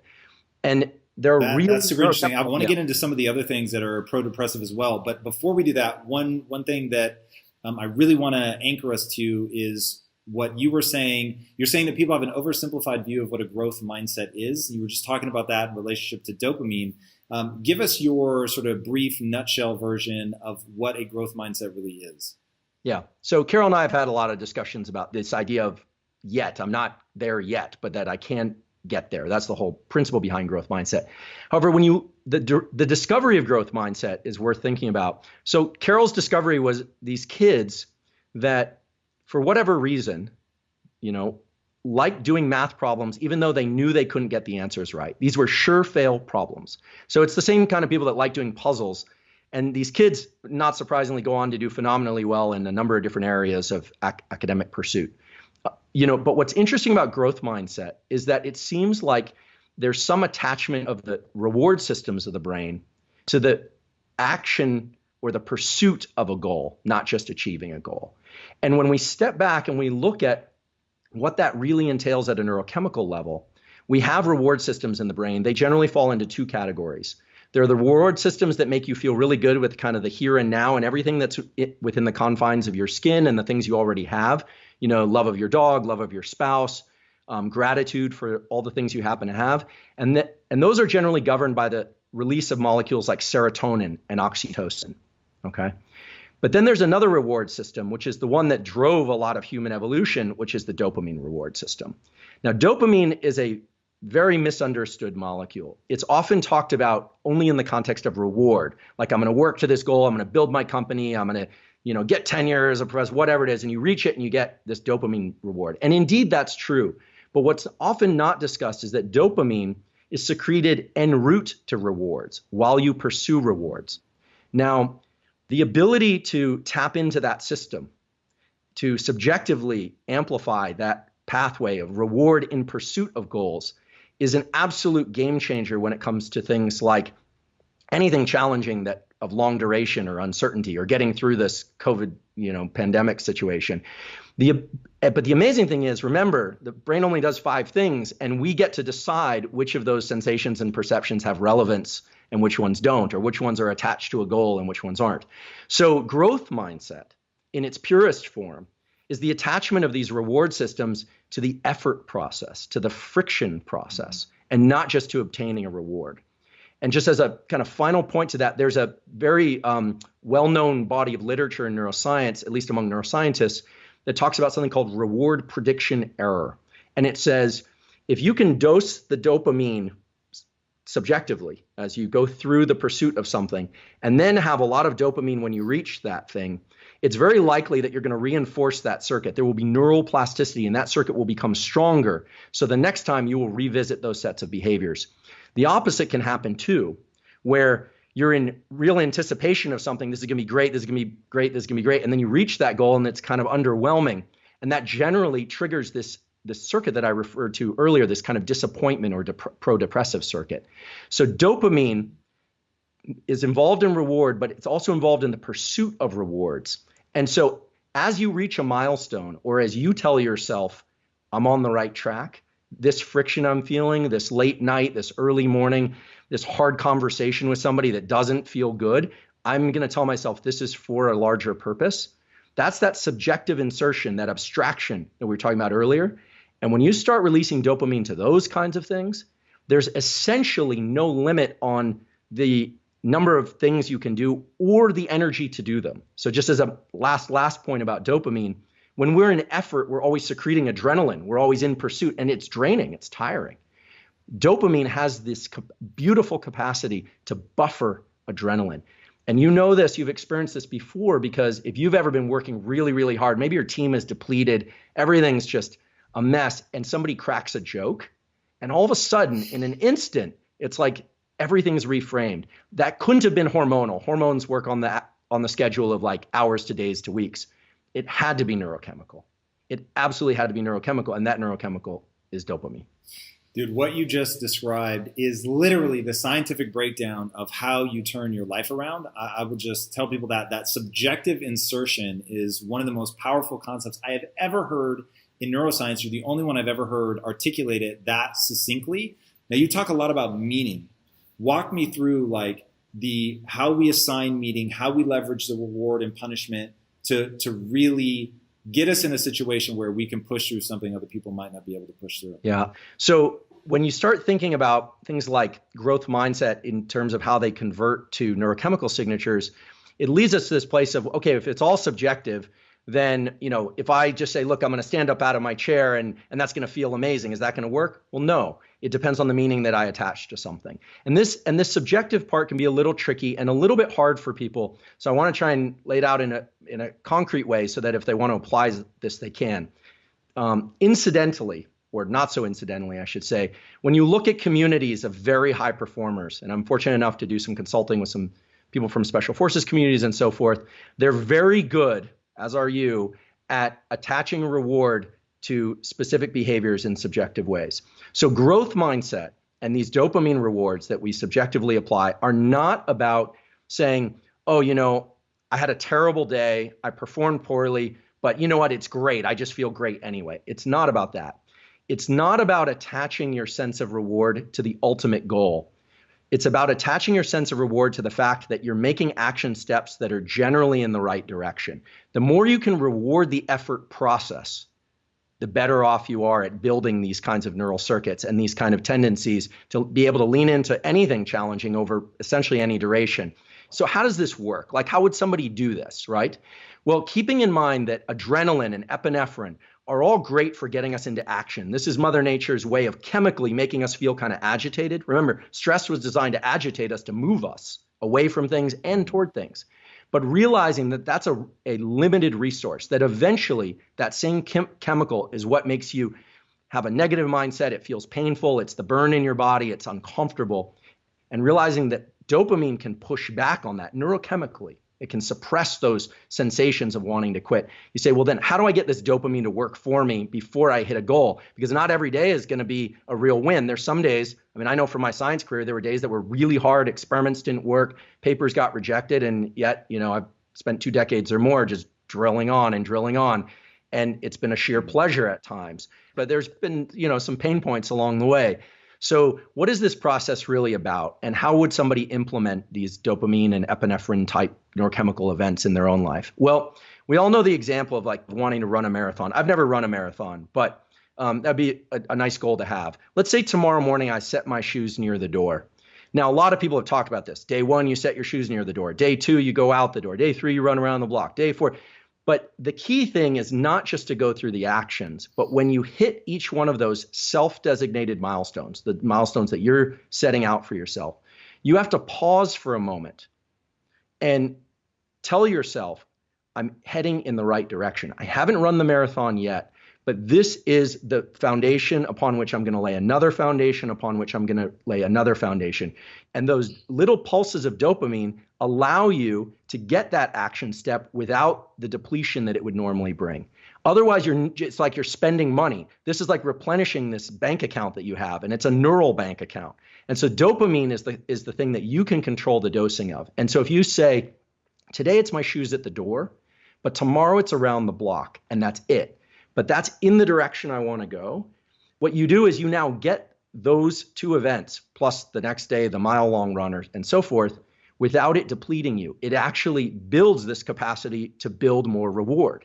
And this is what you've done. This is what people from elite special forces can do. They know how to make small, simple, physical steps in the real world that allow them to build on these reward circuitries, but they don't get delusional about how they're doing.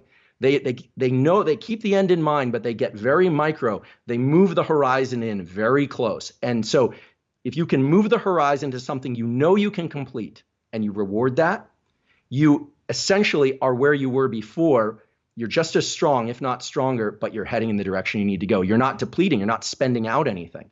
And it feels a little weird because none of us like to reward things that aren't external. But the ability to control these internal reward schedules is everything. For people to make use of every tool that they have at their disposal, something that you've talked about that I've always been really interested in at the periphery but never have dove into it enough is hypnosis. Mm-hmm. When people think of hypnosis, I think they think of stage hypnosis. What's the real deal? Why is it useful? And how do people actually use it? Yeah. So I'm really glad you asked about this. So I have a colleague, his name is David Spiegel in our Department of Psychiatry at Stanford, and he and I have a collaboration going now looking at how respiration or breathing can be used to shift the brain into different states. And I've talked to David about this, and so I'm sort of borrowing from his words here, so I want to be fair that these are from those conversations. So hypnosis inevitably involves relaxing the nervous system, taking the nervous system into states that are more like sleep. Now, what I mean by that is in high alert states, where you're talking and planning and in action and stress in particular, the brain is very linear. It's saying, okay, if this, then this, if then that. This is why we tend to be forward thinking when we're stressed. We tend to be not in our immediate experience, but really kind of forward thinking.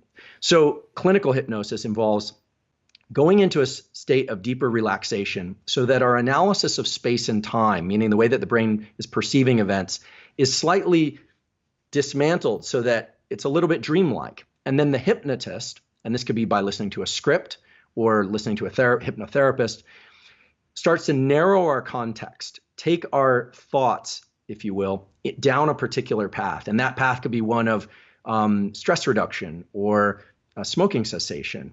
Hypnosis incidentally is very good for treatment of smoking cessation or for feelings of well-being or confronting traumas. So what it is it's really opening up the window for neural plasticity, which is, of course, the brain's ability to change in response to experience. To trigger neural plasticity, you have to have focus, especially as an adult. You need acetylcholine released, but high levels of attention, acetylcholine and norepinephrine together. Norepinephrine to create that sense of urgency and acetylcholine to bring that spotlight of focus in really, really tight. That triggers plasticity, but it marks certain synapses in the brain for change, but the actual changes in the synapses, the rewiring, okay, that happens during states of sleep and deep rest. So this is why when you're trying to learn a motor skill, you go and your tennis serve, it's not happening, you take a break, you come back and you nail it. You're like, wait, what happened? Well, you needed time to set those circuits in motion and allow them to do the rewiring, the sort of adaptation. Hypnosis seems to capture both the high attentional state and the deep relaxation at the same time. It's this very unusual state of mind where you're neither asleep nor awake and in tight focus or narrow focus. And it's very clear that it leads to these rapid changes in behavior because you're rewiring the brain. And the reason you're able to rewire the brain so quickly is because you're getting the trigger event, the focus, and you're also getting the relaxation event simultaneously. And so it's much faster than separating out the learning trigger from the actual rewiring of the brain. My lab has a deep interest, and David Spiegel's lab has a deep interest now in using respiration or breathing to shift our state to either heightened states of focus and alertness to open up neural plasticity. right? There are going to be lots of ways to access these Can you states. give me some examples? Like, what are we doing very specifically? Breath work I find incredibly interesting. It changed my life through meditation. Just shifting my breathing to diaphragmatic breathing was no joke. It changed my life.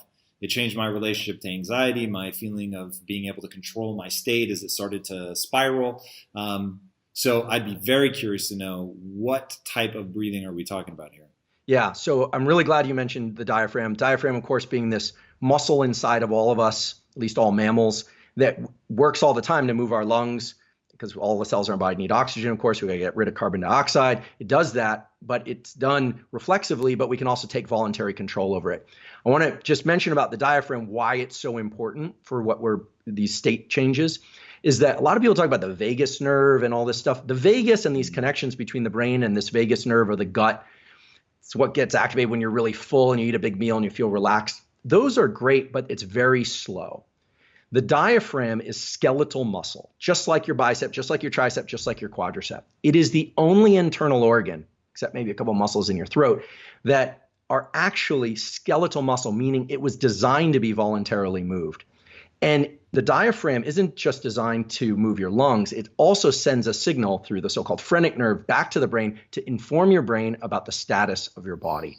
So when you breathe fast deliberately, the reason you feel kind of an elevated sense of alertness is because, yeah, there are chemicals secreted, but mostly because the phrenic nerve is firing off. It's telling you, hey, the body's moving. We're really running now, even though you're stationary in a chair if you're doing breathing. Or if you're breathing very slowly and rhythmically, right? Box type breathing or, slow breathing. Your diaphragm is telling your brain, hey, we're calm, we're good. And you calm down very quickly on the order of seconds. And so once you start tapping into this, you start realizing, okay, movement of the body was designed to inform the brain of where to be, not just the brain telling the body. And how does the body communicate with the brain? Through the phrenic nerve from the diaphragm. So my lab is really pursuing two questions, and this is still being worked out. So I just want to highlight that it's still in progress. But certain patterns of breathing will calm you very much like entering a hypnotic state. And so you have a subset of neurons in your brainstem that are responsible for sighing. You have a subset of neurons in your brainstem responsible for coughing, subset of neurons responsible for laughter, and a subset of neurons in your brainstem for sighing. This was a paper published in Nature. This is a real thing. These neurons are every so often, and your dog does this too, you inhale twice and then you exhale long. Now that double inhale, best done through the nose on the inhales and then long exhale through the mouth, activates these sigh neurons that trigger the so-called calming reflex, the parasympathetic arm of the nervous system. So we have a hardwired mechanism, a set of neurons, connection to the diaphragm, and back again from the diaphragm to the brain that was designed to activate calm. And when people ask me, how should I breathe to calm myself down? I always say double inhale through the nose followed by exhales. 2 or 3 of those will reset your autonomic nervous system faster than any other mechanism we're aware of, because it's really capitalizing on a set of neural circuits. Now, once you're calm, you say, well, how do I get into plasticity states? There you want to go the other direction. That's going to be inhaling a lot more than you exhale. You're going to be driving in more oxygen than you are breathing out, generally carbon dioxide. And that will lead to states that are kind of more elevated. This is typical of things like Tumo breathing, Wim Hof breathing, Kundalini breathing. And when people enter those states, their whole world changes because it shuts off the frontal cortex. This is why sometimes people pass out or they feel like they want to get up and move. You get some odd behavior when you're doing this kind of thing. So the key is, if you want to access states of heightened plasticity, let's say you want to learn faster, or you want to be more, you want to bring more out of some physical training that you're doing. The key is to apply those principles. First, you need to focus. You need to bring yourself to that heightened state of alertness. You can breathe to do that. So this would be super oxygenated breathing. Then you want to drop into a state of calm. And you do that by a couple, maybe 2 or 3 rounds of inhale, inhale, exhale, inhale, inhale, exhale. And then now your brain is in a state, we believe, this is still again being worked out in labs like mine and David's, that then you're in a state for heightened learning, because you're in a state where neurochemicals like acetylcholine are going to be at levels that are higher than they typically would be. Things like noradrenaline, slightly higher than they typically would be, but not in a discombobulated way. in a very regulated way. And the cool thing is you're regulating them. So you could argue, earlier we were talking about subjective emotions and thoughts and all these things. But one thing that's absolutely concrete is breathing. I always think of physical exercise, movement, writing, whatever, singing, dancing, talking. Those are physical actions in the universe. Then you have thoughts, and somewhere in between those is controlling your respiration. Once you can control everything that's within the confines of your skull and skin, once you can really control that relationship, that brain-body relationship, you start to realize that relationship is a lot like any other relationship to forward action. It's just all happening within the confines of my body. So it's heightened states of focus followed by states of relaxation that are going to prime your nervous system for learning and plasticity, just like hypnosis. Human beings have evolved tons of technologies and currencies.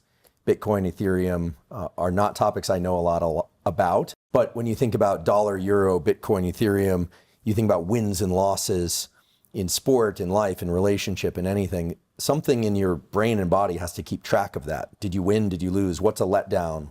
What's a celebration? And I think one of the most important findings in the last few years in neuroscience is that while the molecule dopamine is associated with reward, it's more about motivation and craving. There's a really classic experiment now that people use to demonstrate this. You take two rats, and the rats independently, separate cages, can lever press for food, or they can access food. There's a little bit of dopamine that's released anytime they get some food. So we always thought that food, like many other rewards, like food, sex, warmth when you're cold, cool when you're too warm, is triggering the release of dopamine.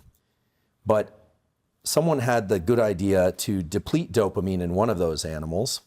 And then what you find is that the animal without dopamine still enjoys food, still enjoys other pleasures. So dopamine's not really involved in the enjoyment of those pleasures. It's involved in motivation, because if you make the animal have to move just one rat's length, believe it or not, to get to that lever, the animal with dopamine will work to go get that thing. It will work through some effort to go get the reward. Whereas the animal, or it turns out the human without much dopamine, can still experience pleasure. They can sit on their couch and cram their face with pleasure-inducing calories or what have you, watch pleasure-inducing things on the television, but they have very little motivation to go pursue things that will deliver them pleasure. So when I say dopamine is the universal currency of everything, what I mean is it's driving the motivation to develop new currencies. When somebody can sit back and say, I'll just throw this number out. Let's say somebody has 100,000 Bitcoins, which presumably now is worth a good amount, certainly more than it was a few years ago. The way they can register whether or not they are in a position of wealth or not has everything to do with the number they see on the screen or in their Bitcoin wallet. But that number is converted into a chemical signal that has everything to do with how much you had previously. So we could talk about the so-called reward prediction error. How good you feel with an experience has everything to do with how much you had previously. And dopamine itself is what's driving the human species to create these new technologies. And so while we think of currencies as the goal, it's actually what's really driven the forward evolution of our species has been the desire to go seek things beyond the confines of our skin. And when I say the common currency is dopamine, what I mean is the molecule dopamine, when secreted in the brain, makes us pursue things, build things, create things, makes us want new things that we don't currently already have. And so it has a lot of dimensions to it, but rather than think about dopamine as a signal for reward, like a dopamine hit, we classically talk about it, it's more accurate really to think about dopamine as driving motivation and craving to go seek rewards. That's the rat experiment. And it's a way of tabulating where we are in our life. Are we doing well or are we doing poorly? And that happens on very short time scales. Like, do you wake up feeling good? Or do you wake up feeling kind of low? Or on long time scales. If you're halfway through a long degree or you're halfway through your life, how are you doing? How do you gauge that? Well, it has everything to do with how much dopamine you were releasing in the previous days and weeks and years. So you're always comparing it, and all of this is subconscious. But what's cool is that once you make these processes conscious, once you understand a little bit about how dopamine is released and how it changes our perspective and our behavior, then you can actually work with it. So it's one of the instances where knowledge of knowledge actually turns out to be a really useful tool. Dude, that's crazy to me. So one of the things that I get hit up about all the time is people feel stuck. And as you like really push on them to figure out why they feel stuck, they'll be like, yeah, I want to do that. But I just, I can't get out of bed, or I don't have the energy to pursue it, or whatever. And you get into this common thing that people say in mindset, and I really believe it, but I find it far more interesting when you're talking about it from a neurochemical standpoint, which is you just don't want it badly enough. And when I think about my own life, I sometimes worry that I'm either more malleable than other people, or that I have a greater ability to manipulate my dopamine release or whatever, because I'm very good at building desire.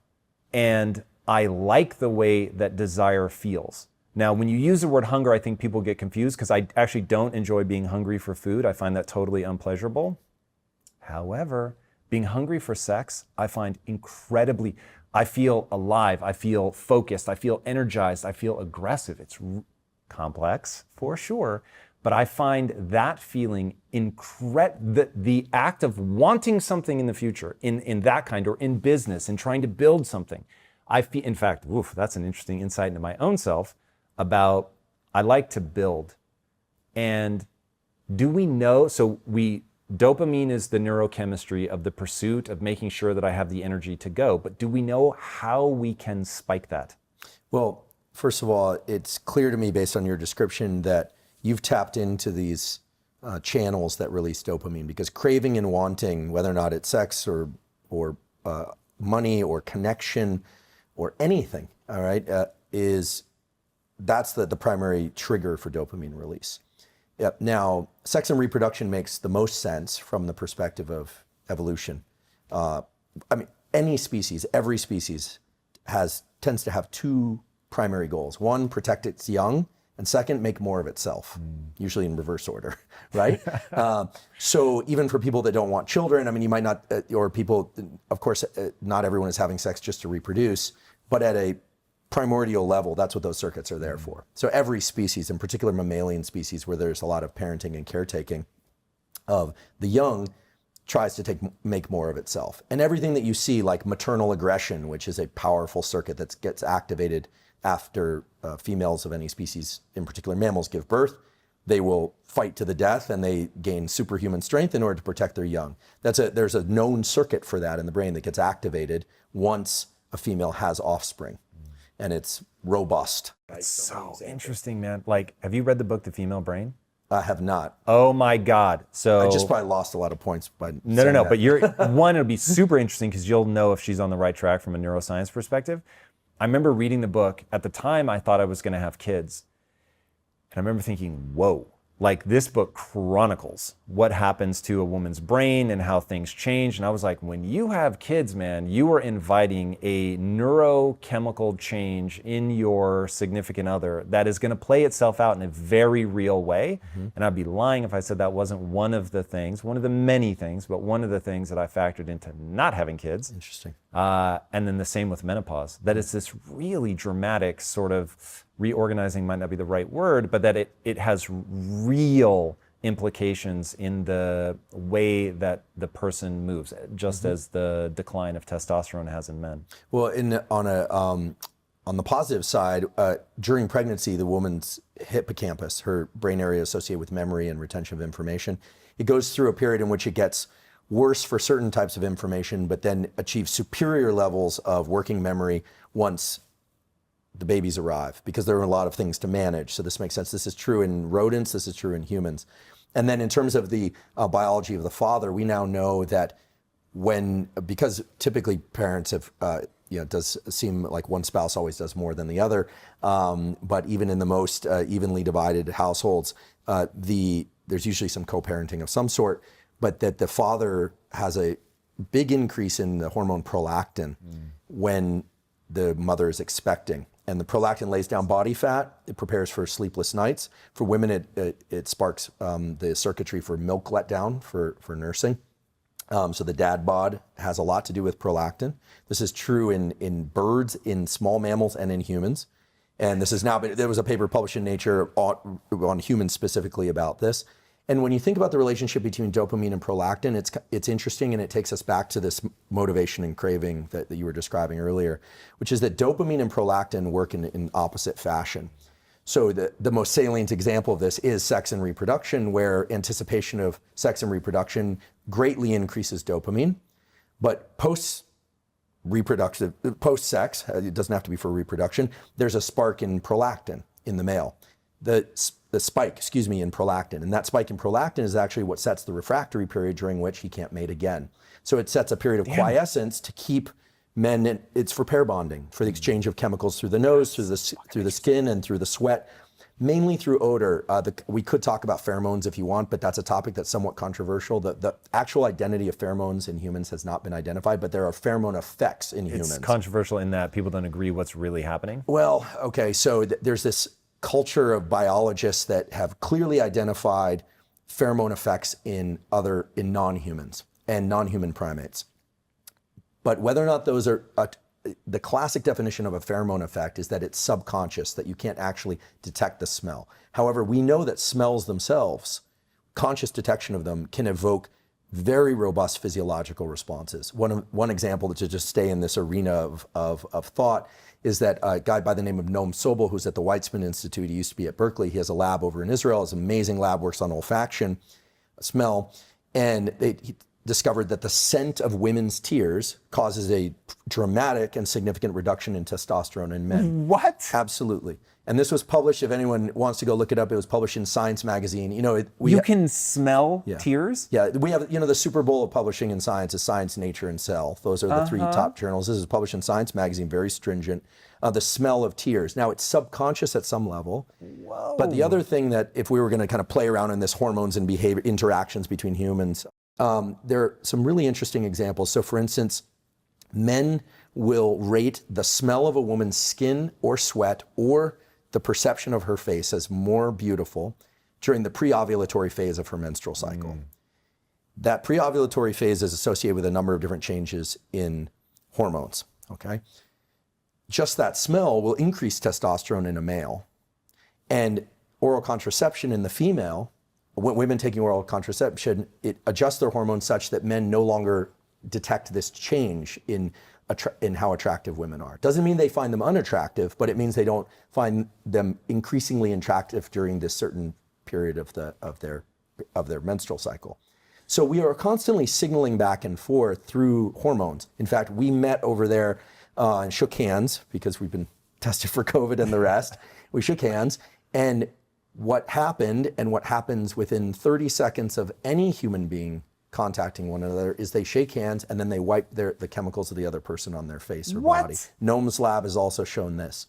And so we are constantly signaling through chemical exchange. Sometimes it's subconscious, and those are the so-called pheromone effects. Sometimes it's low levels of odors that are beneath our conscious detection. And sometimes it's outright, wow, this person smells really, really good. Or they look particularly good today. Oftentimes that's tied to the period in which they're ovulating in their menstrual cycle. So I want to plant a flag here about all the things that we do that are messing with these mechanisms, like cologne or deodorant. Or oral contraception, of which I'm not saying is... pornography, yeah, like and oral all of this contraception stuff. has served a great role in for certain people. Some people might say this is an ethical discussion. Is it good, is it bad? But either way, it is having an effect. Right. So I only look at things through the lens of biology, not through the lens of whether or not we should or shouldn't do things. Facts. I love it. Doing the work changes our story about the work. And I think it's so much more reliable and so much easier to love what you do than it is to do what you love.